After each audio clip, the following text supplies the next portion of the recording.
একজন মহান বিনিয়োগকারী একবার বলেছিলেন, যদি ঘুমের মধ্যে টাকা ইনকামের রাস্তা খুঁজে না পাও তাহলে মৃত্যু পর্যন্ত কাজ করেই যেতে হবে। কথাটা এখন সবাই জানে, গেঞ্জিতে লেখা, দেয়ালে ফ্রেম করা, স্ট্যাটাসে বসানো। কিন্তু একটা প্রশ্ন কেউ করে না, ঘুমের মধ্যে আসলে টাকা আসে কিভাবে? কোনো জাদু, কোনো শর্টকাট? না, এর পেছনে আছে একটা নির্দিষ্ট সিস্টেম, যাকে বলে অ্যাসেট। আর আজকের এই ভিডিওতে আমি আপনাদের দেখাবো এমন 3টি অ্যাসেট আইডিয়া, এমন 3টি সিস্টেম যাদের খাঁটি বাংলায় বলে কামলা, যেগুলো একবার তৈরি করলে সারা জীবন আপনার হয়ে কাজ করে যাবে, উপার্জন করে যাবে, রাতেও, ছুটিতেও, ঘুমের মাঝেও। So my dear brothers and sisters, let's start. Asset number 1, the boring billionaire method. 1950 সাল, আমেরিকার ওয়াল স্ট্রিট। একদল মানুষ প্রতিদিন স্যুট পরে অফিসে যান, হাতে চার্ট নিয়ে একটাই কাজ করেন, কোন স্টক কিনলে বেশি লাভ হবে সেটা খুঁজে বের করা। মানুষ তাদের বিশ্বাস করত ভগবানের মতো, মোটা ফি দিয়ে তাদের হাতে টাকা তুলে দিত। কেউ লাভবান হতেন, কেউ হতেন না, কিন্তু নিজে থেকে এক্সপার্টদের ছাড়া কেউ ইনভেস্ট করার সাহস দেখাতেন না। তবে এই ভিড়ের মধ্যে একজন মানুষ ছিলেন আলাদা, নাম জন বগল। তার প্রশ্ন ছিল, কেউ যদি পুরো মার্কেটের সব ভালো কোম্পানিকে একসাথে কিনে বসে থাকে তবে তাকে আলাদা করে বেছে বেছে স্টক কেনার কষ্ট করতে হবে না, এবং এতে সাধারণ মানুষ এক্সপার্টদের মোটা টাকা না দিয়েও নিজে থেকেই ইনভেস্ট করতে পারবে। তাই তিনি এমন একটা ফান্ড বানালেন যেটা কোনো নির্দিষ্ট স্টক কেনে না, বরং পুরো মার্কেটের একটা ছোট্ট অংশ কেনে। নাম দিলেন ইন্ডেক্স ফান্ড। ওয়াল স্ট্রিটের বড় ম্যানেজাররা তাকে নিয়ে হাসাহাসি করলেন, বললেন এটা বোরিং বিনিয়োগ। কিন্তু এই বোরিং আইডিয়ার আসল শক্তি প্রমাণ হলো 2008 সালে ওয়ারেন বাফেট যখন একটা পাবলিক চ্যালেঞ্জ ছুড়লেন, $10 লাখ বাজি ধরলেন। তিনি বললেন, কোনো হেজ ফান্ড ম্যানেজার যদি 10 বছরে নিজের বেছে নেওয়া স্টক দিয়ে এই বোরিং ইন্ডেক্স ফান্ডকে হারাতে পারে তবে আমি তাকে $10 লাখ দেব। একজন ম্যানেজার রাজি হলেন, 5টা হাই প্রোফাইল হেজ ফান্ড বেছে নিলেন, সবচেয়ে চতুর মাথারা সবচেয়ে দামি স্টক খুঁজলেন। 10 বছর পর ফলাফল এলো, সেই 5টা ফান্ডের গড় রিটার্ন মাত্র 22%, আর বাফেটের সেই বোরিং ফান্ড রিটার্ন দিল 125%-এরও বেশি। সবচেয়ে চতুর মাথারাও হেরে গেলেন একটা বোরিং সিস্টেমের কাছে, কারণ একজন মানুষ যতই চতুর হোক সে ভুল করবেই, কিন্তু পুরো মার্কেট একসাথে ধসে পড়ার সম্ভাবনা প্রায় শূন্যের কাছাকাছি। আপনি একটা গাছে বাজি ধরলে সেই গাছ মরে যেতে পারে, কিন্তু আপনি যদি পুরো একটা জঙ্গলের মালিক হন, কিছু গাছ মরলেও জঙ্গল বেঁচে থাকবে, বাড়তেই থাকবে। কিন্তু আসল প্রশ্নটা হলো, মানুষ কেন এই বোরিং সিস্টেমেও টিকে থাকতে পারে না? ফাইডেলিটি ব্রোকারেজ নামের একটি বিখ্যাত আমেরিকান কোম্পানি একবার নিজেদের গ্রাহকদের নিয়ে একটা গবেষণা চালিয়েছিলেন। প্রশ্নটা ছিল সহজ, কোন গ্রাহকরা সবচেয়ে বেশি রিটার্ন পেয়েছে? ফলাফল দেখে তাদের নিজেদেরই মাথা ঘুরে গিয়েছিল।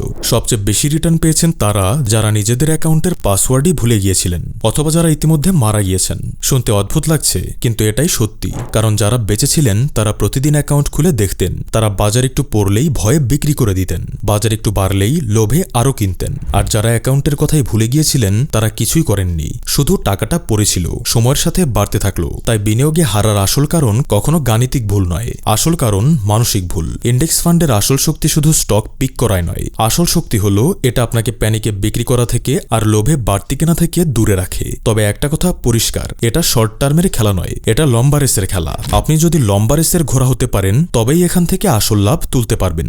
এখন নিশ্চয়ই বুঝতে পারছেন কেন ওয়ারেন বাফেট বলেছিলেন, শেয়ার বাজার হলো অধৈর্য মানুষের পকেট থেকে ধৈর্যশীল মানুষের পকেটে টাকা স্থানান্তরের একটি যন্ত্রমাত্র। আমাদের দেশে খাঁটি ইন্ডেক্স ফান্ড এখনো সেভাবে জনপ্রিয় হয়ে ওঠেনি, কিন্তু তার মানে এই না যে রাস্তা বন্ধ। বিকল্প হিসেবে গ্রামীণ ফোন, স্কয়ার, ব্রাক ব্যাংকের মতো টপ ডিভিডেন্ড দেওয়া ব্লুচিপ স্টকে অথবা ভালো মিউচুয়াল ফান্ডে নিয়ম করে প্রতি মাসে একটা নির্দিষ্ট পরিমাণ বিনিয়োগ করা যায়, যাকে বলে সিস্টেমেটিক ইনভেস্টমেন্ট প্ল্যান। কিছু ব্রোকারেজ হাউস DSE 30 ট্র্যাক করা ফান্ডেরও খোঁজ দিতে পারে। আর যদি মনে হয় বাংলাদেশের মার্কেট একটু বেশি উথালপাথাল, তাহলে আন্তর্জাতিক মার্কেটেও চোখ রাখতে পারেন, কারণ আমেরিকার শেয়ার মার্কেট বাংলাদেশের তুলনায় অনেক বেশি শক্তিশালী আর স্থিতিশীল।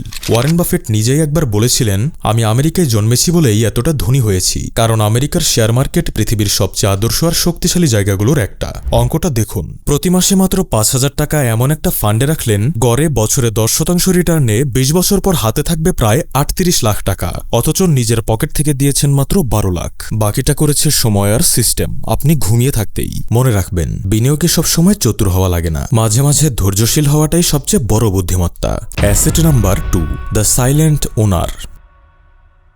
1962 সাল, আমেরিকার এক ছোট্ট শহরে একটা টেক্সটাইল কোম্পানি ধুকে ধুকে চলছিল, নাম বার্কশায়ার হ্যাথওয়ে। একজন যুবক সেই কোম্পানির শেয়ার কিনতে শুরু করলেন, কিন্তু তিনি কোনোদিন সেই কারখানায় গিয়ে কাপড় বোনেননি, মেশিন চালাননি। তিনি শুধু টাকা লাগিয়েছিলেন, মালিকানার একটা অংশ নিয়েছিলেন। এই যুবকের নাম ওয়ারেন বাফেট। পরে তিনি একই কৌশল বারবার প্রয়োগ করেছেন, কোকাকোলার অংশ কিনেছেন, কিন্তু কোনোদিন নিজে একটা বোতলও বানাননি। তার নীতি সহজ, এমন ব্যবসায় টাকা লাগাও যেটা তোমাকে ছাড়াও প্রতিদিন চলবে, তুমি মালিকানার অংশীদার, ম্যানেজার নও। এই ধারণা এখন সাধারণ মানুষের হাতেও। ধরুন আপনার এলাকায় একটা রেস্টুরেন্ট ভালো ব্যবসা করছে, মালিক আর একটা শাখা খুলতে চায়, কিন্তু পুঁজি কম। আপনি যদি স্পষ্ট চুক্তি করে টাকা লাগান আর লাভের একটা নির্দিষ্ট অংশ নেন, আপনি হয়ে গেলেন সেই ব্যবসার সাইলেন্ট পার্টনার। রান্নাঘরে দাঁড়িয়ে রান্না করতে হবে না, কাস্টমার সামলাতে হবে না, শুধু প্রতি মাসে লাভের ভাগ পাবেন। আসলে এই দৃশ্যটা বইয়ের পাতায় বা আমেরিকায় নয়, আমাদের পাড়ার মোড়েও দেখা যায়। কয়েকদিন আগের কথা, আমাদের পাড়ার একটা দোকানে হঠাৎ লক্ষ্য করলাম প্রোডাক্টের সংখ্যা বেড়ে গেছে, শেলফ ভরে গেছে নতুন নতুন জিনিসে। আর প্রায় প্রতি রাতে একজন পরিচিত মানুষকে দেখতাম দোকানের পাশে বসে কি যেন হিসাব করছে। প্রথমে ভেবেছিলাম হয়তো তিনি দোকানের নতুন কর্মচারী, কিন্তু কয়েকদিন পর জানতে পারলাম সত্যিটা অন্যরকম। তিনি ওই দোকানের কর্মচারী নন, তিনি ওই দোকানের সাইলেন্ট পার্টনার। নিজের কিছু টাকা লাগিয়েছেন ব্যবসাটা বড় করার জন্য, আর প্রতি রাতে শুধু এসে বসেন, দিনের বিক্রির হিসাব বোঝেন, নিজের লাভের ভাগটা বুঝে নেন, তারপর চলে যান। দিনের বেলা তিনি দোকানে দাঁড়িয়ে কোনো জিনিস বিক্রি করেন না, কাস্টমারের সাথে দরদাম করেন না, শুধু প্রতিদিন তার পকেটে টাকা আসছে। এটাই সাইলেন্ট পার্টনারশিপের আসল সৌন্দর্য।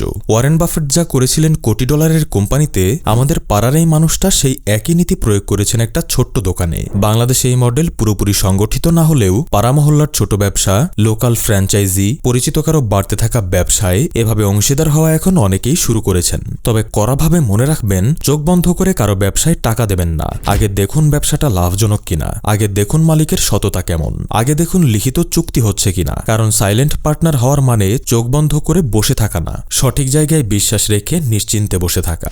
বাফেট নিজেই বলেছিলেন, risk comes from not knowing what you are doing. ঝুঁকি আসে তখনই যখন আপনি জানেন না আপনি আসলে কি করছেন। তাই বুঝে শুনে সঠিক ব্যবসায় সাইলেন্ট মালিক হয়ে উঠুন, তারপর দেখুন আপনার টাকা আপনার হয়ে কথা বলছে। Asset number 3, the roof that pays rent. জাপানের একটা প্রবাদ আছে, সূর্য প্রতিদিন বিনামূল্যে আলো দেয়, পার্থক্য শুধু এতটুকু, কেউ সেই আলো উপেক্ষা করে আর কেউ সেই আলো থেকেই আয়ের নতুন দরজা খুলে ফেলে। একটু ভাবুন, আপনার বাড়ির ছাদ, প্রতিদিন সকাল থেকে সন্ধ্যা সূর্যের আলো পড়ছে, অথচ সেই ছাদ সারাদিন খালি পড়ে থাকে। জার্মানিতে একটি গল্প পরিচিত। 2000 সালের দিকে এক কৃষক তার খামারের পুরনো ছাদে সোলার প্যানেল বসিয়েছিলেন। প্রতিবেশীরা হাসাহাসি করছিল, কিন্তু কয়েক বছরের মধ্যেই তিনি অতিরিক্ত বিদ্যুৎ সরাসরি গ্রিডে বিক্রি শুরু করলেন। ফসলের চেয়েও বেশি টাকা আসতে থাকলো তার ছাদ থেকে। এবার বাংলাদেশের বাস্তবতায় আসি। আমাদের দেশে লোডশেডিং পরিচিত শব্দ। বিদ্যুতের চাহিদা প্রতিদিন বাড়ছে, আর বিদ্যুতের দামও হুহু করে বেড়ে চলেছে প্রতি বছর। সাধারণ মানুষ দিশেহারা। এই অবস্থায় একটা সোলার সিস্টেম শুধু বাড়তি আয়ের উৎস না, এটা আপনার মাসের বিদ্যুৎ বিলও নিয়ন্ত্রণে নিয়ে আসে। সরকার এখন নেট মনিটরিং সিস্টেম চালু করেছেন, যেখানে ছাদে সোলার প্যানেল বসিয়ে নিজের ব্যবহারের বাইরে অতিরিক্ত বিদ্যুৎ সরাসরি জাতীয় গ্রিডে বিক্রি করা যায়। একটা মাঝারি সোলার সিস্টেম বসাতে খরচ হতে পারে কয়েক লাখ টাকা, কিন্তু হিসাবটা দেখুন, প্রতি মাসে নিজের বিদ্যুৎ বিল কমছে, সাথে অতিরিক্ত বিদ্যুৎ বিক্রি করে বাড়তি আয়ও হচ্ছে। সাধারণত 7 থেকে 10 বছরে পুরো খরচ উঠে আসে। প্যানেলের গড় আয়ু 25 থেকে 30 বছর, মানে প্রথম 10 বছর খরচ তুলছেন, বাকি 15-20 বছর পুরোটাই লাভ। জিম রন একবার বলেছিলেন, ধনীরা শুধু বেশি কাজ করে না, তারা এমন সম্পদ তৈরি করে যা তাদের হয়ে প্রতিদিন কাজ করে। সোলার প্যানেল ঠিক সেই সম্পদগুলোরই একটা উদাহরণ। আপনার ছাদ আপনার হয়ে ভাড়া তুলছে সূর্যের কাছ থেকে, আর সূর্য কোনোদিন ছুটি নেয় না, বেতন চায় না, শুধু প্রতিদিন নিঃশব্দে আপনার অ্যাকাউন্টে টাকা পাঠিয়ে দেয়। একই রোদ পরে 2 বাড়ির ছাদে, এক বাড়ির জন্য সেটা শুধু গরম, অন্য বাড়ির জন্য সেটা মাসের শেষে আয়। পার্থক্যটা সূর্যে নয়, পার্থক্যটা সিদ্ধান্তে। তো এখন যদি একসাথে 3টা দেখি, অ্যাসেট 1 ইন্ডেক্স ফান্ড, বোরিং কিন্তু বুদ্ধিমান। অ্যাসেট 2 সাইলেন্ট পার্টনারশিপ, টাকা খাটবে আপনি ঘুমাবেন। অ্যাসেট 3 সোলার রুফটপ, ছাদ থেকেই আসবে টাকা। 3টা অ্যাসেট, 3টা পথ, একটাই গন্তব্য, আর্থিক স্বাধীনতা। মনে রাখবেন, আপনি টাকার জন্য কাজ করে গেলে থামলেই টাকা বন্ধ, কিন্তু এই 3টার যে কোনো একটাতেও আজ থেকে বীজ বুনে দিলে 10 বছর পর সেই বীজ আপনার হয়ে ফল দিতে থাকবে। আপনি কি এখনো শুধু সময় বিক্রি করে যাবেন, নাকি আজই এমন একটা সিস্টেম বানাবেন যা ঘুমের মধ্যেও আপনার হয়ে কাজ করবে? সিদ্ধান্ত আপনার। ধন্যবাদ।